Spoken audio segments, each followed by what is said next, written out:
Welcome to my YouTube channel HR with Mahak Chopra. देखिए students, आज हम डिस्कस करेंगे functions of HRM. Functions of HRM मतलब किस चीज़ के functions?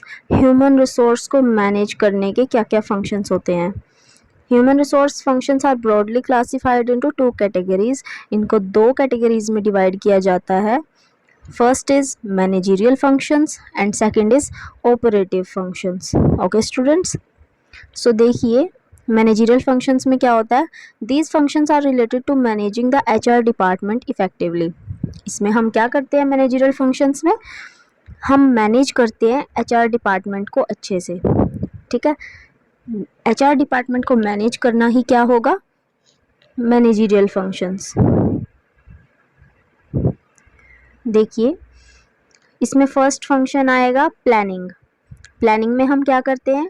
Determining the future HR needs, मतलब कि हम इसमें ये डिसाइड करेंगे कि हमें कितने ह्यूमन रिसोर्स की, मतलब कितने एम्प्लॉयज़ की हमें फ्यूचर में नीड है। ठीक है, तो डिटरमाइन करना कि फ्यूचर एचआर नीड्स क्या होंगी, यही क्या होता है? प्लानिंग फंक्शन होता है किसका? एचआरएम का। इसमें हम ये देखते हैं कि हमें कितने एम्प्लॉयज़ चाहिए, कौन सी स्किल्स होनी चाहिए उनमें, सो ये वगैरह वगैरह ये सब चीज़ें देखी जाती हैं। नेक्स्ट पॉइंट में इसमें बताया गया है formulating HR policies and programmes. Planning में हम क्या क्या करेंगे? एक तो हम फ्यूचर एचआर नीड्स को देखेंगे और एक हम करेंगे कि जो एचआर पॉलिसीज़ हैं और प्रोग्राम्स हैं उनको कैसे फॉर्मुलेट करना है। ठीक है, उसके बाद forecasting demand and supply of human resources. हम इसमें डिमांड और सप्लाई कितनी नीड होगी हमें, वो सब फोरकास्ट करेंगे हम किस चीज़ की? ह्यूमन रिसोर्स की। नेक्स्ट पॉइंट है इसके बाद हमारे पास ऑर्गेनाइजिंग। ऑर्गेनाइजिंग में हम क्या करते हैं? हम ऑर्गेनाइजेशनल स्ट्रक्चर को डिज़ाइन करते हैं। उसके बाद हम ड्यूटीज़ और रिस्पॉन्सिबिलिटीज़ बांटते हैं उन एम्प्लॉयज़ में, मतलब उस पोस्ट के लिए जो भी होएंगी उनकी। Next point is establishing relationships among employees. और देखिए हमने पहले ऑर्गेनाइजेशनल स्ट्रक्चर डिज़ाइन कर लिया, देन उनको उनकी ड्यूटीज़ और रिस्पॉन्सिबिलिटीज़ भी दे दी। अब हम क्या करेंगे?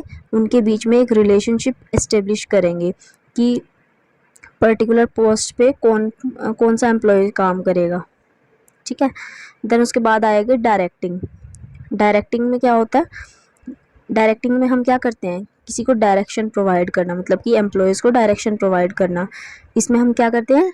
गाइड करते हैं, सुपरवाइज करते हैं, मोटिवेट करते हैं एम्प्लॉयज़ को। ओके, उसके बाद ensuring employees work efficiently towards goals.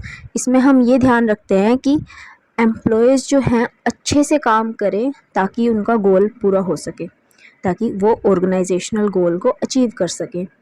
इसमें क्या क्या इंक्लूड होता है? Leadership, communication and motivation. सबसे पहले हम एक लीडर अपॉइंट होता है इसमें। वो लीडर जो है सारे कामों को देखता है वर्कर्स के, एम्प्लॉयज़ के, और उनके साथ कम्युनिकेट करता है और उन्हें मोटिवेट करता है। देन उसके बाद आएगा कोऑर्डिनेटिंग। कोऑर्डिनेटिंग में हम क्या करते हैं? Harmonising activities of different departments and employees, कि सारे के सारे डिपार्टमेंट्स को इस तरीके से कोऑर्डिनेट करके चलवाना, मतलब इस तरीके से उन्हें कोऑर्डिनेट करके चलवाना कि वो अच्छे से एफिशिएंटली काम कर पाएँ। Ensuring team work and unity of action. इसमें हम क्या ध्यान रखते हैं कि ज़्यादा से ज़्यादा टीम वर्क अच्छे से हो और एक्शन जो है यूनिटी में हो, मतलब कि एक साथ मिलके काम करें एम्प्लॉयज़। उसको क्या बोलेंगे? कि हाँ, सारा कुछ कोऑर्डिनेशन में हो रहा है। ठीक है, avoiding conflicts and duplication of work. Coordinating help करता है हमें कॉन्फ्लिक्ट्स को अवॉइड करने में और डुप्लीकेशन ऑफ वर्क में। Next is controlling. कंट्रोलिंग में हम क्या करते हैं? First point is monitoring employee performance. Control करने के लिए हम मॉनिटर करेंगे एम्प्लॉय की परफॉर्मेंस को कि वो क्या कर रहे हैं, कैसे कर रहे हैं। देन उसके बाद आएगा comparing actual performance with standards. Then हम एक्चुअल परफॉर्मेंस जो उन्होंने परफॉर्म की होती है उसको जो प्री सेट स्टैंडर्ड्स हैं उनके साथ कंपेयर करते हैं। Then taking corrective actions when needed. अगर हमें लगे कि एक्चुअल परफॉर्मेंस जो है प्री डिटरमाइंड स्टैंडर्ड से कम है तो हम करेक्टिव एक्शंस भी लेते हैं। देन आएंगे स्टूडेंट्स हमारे पास ऑपरेटिव फंक्शंस।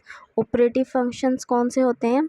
ये कोर HR एक्टिविटीज़ होती हैं जो एम्प्लॉयज़ से रिलेटेड होती हैं। ओके, इसमें फ़र्स्ट आएगा एम्प्लॉयमेंट, कि किसी भी एम्प्लॉय को रिक्रूट करना, उसकी सिलेक्शन करना, प्लेस करना उसको किसी भी जॉब में, देन उसकी इंडक्शन करवाना।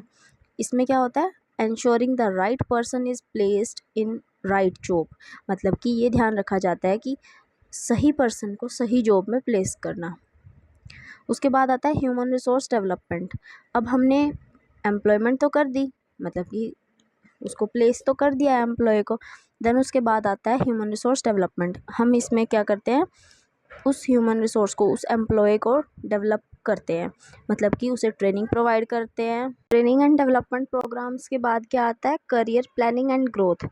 अब जैसे कि हमने उन्हें ट्रेनिंग प्रोवाइड करा दी, मतलब उनकी डेवलप, और उनके लिए हमने डेवलपमेंट प्रोग्राम्स भी ऑर्गेनाइज़ कर दिए। उसके बाद क्या होता है, उनके करियर की प्लानिंग करना, उनकी ग्रोथ चेक करना, मतलब उनको, ताकि वो प्रॉपरली ग्रो कर पाएँ। परफॉर्मेंस अप्रेजल, मतलब उनकी परफॉर्मेंस को अप्रेज करना, ठीक है। देन उसके बाद आता है कंपनसेशन, उन्हें कंपनसेशन प्रोवाइड कराना, उन्हें वेजेस देना, सैलरी देना, इंसेंटिव्स देना। मतलब कि इंसेंटिव्स दो टाइप के होते हैं, फाइनेंशियल एंड नॉन फाइनेंशियल, यानी कि मॉनेटरी और नॉन मॉनेटरी इंसेंटिव्स। उन्हें बोनसेस देना, उन्हें एक्स्ट्रा बेनिफिट्स प्रोवाइड कराना, और इंश्योर करना कि उन्हें फेयर और इक्विटेबल रेम्यूनरेशन मिले, मतलब कि कोई उनके साथ भेदभाव ना हो। मतलब अगर इक्वल पोस्ट पे अगर कोई दो एम्प्लॉयज़ काम कर रहे हैं तो उनकी जो सैलरी है, जो वेजेस हैं उनकी, वो सेम होनी चाहिए, ठीक है। देन उसके बाद आता है ह्यूमन रिलेशंस। हमें अच्छे ह्यूमन रिलेशंस मेंटेन करने चाहिए, हमें गुड रिलेशंस बनाने चाहिए किस किस के बीच, एम्प्लॉयर और एम्प्लॉयज़ के बीच। और हैंडलिंग ग्रीवेंसेस एंड डिस्प्यूट्स, हमें अगर जो किसी दो एम्प्लॉयज़ में डिस्प्यूट्स हो रहे हैं तो हमें उनको प्रॉपरली हैंडल करना चाहिए, यही ह्यूमन रिलेशंस के अंडर आता है। Promoting team work and job satisfaction, और हमें टीम वर्क प्रमोट करना चाहिए और जॉब सेटिस्फेक्शन देनी चाहिए एम्प्लॉयज़ को। देन उसके बाद आएगा एम्प्लॉय वेलफेयर। हमें एम्प्लॉय वेलफेयर की तरफ भी ध्यान देना चाहिए, उन्हें सेफ़ वर्किंग कंडीशंस प्रोवाइड करनी चाहिए, उनकी एम्प्लॉयज़ की हेल्थ, उनकी सेफ्टी, और उनके लिए जो भी उनको फैसिलिटीज़ रिक्वायर्ड हों वो उन्हें प्रोवाइड करनी चाहिए। जैसे कि प्रॉपर सैनिटेशन फैसिलिटीज़ देनी चाहिए हमें उन्हें, और प्रॉपर लाइट वगैरह, तो ये सब हमें उनको प्रोवाइड करना चाहिए। देन उसके बाद आता है एम्प्लॉय एंगेजमेंट एंड वेलबींग।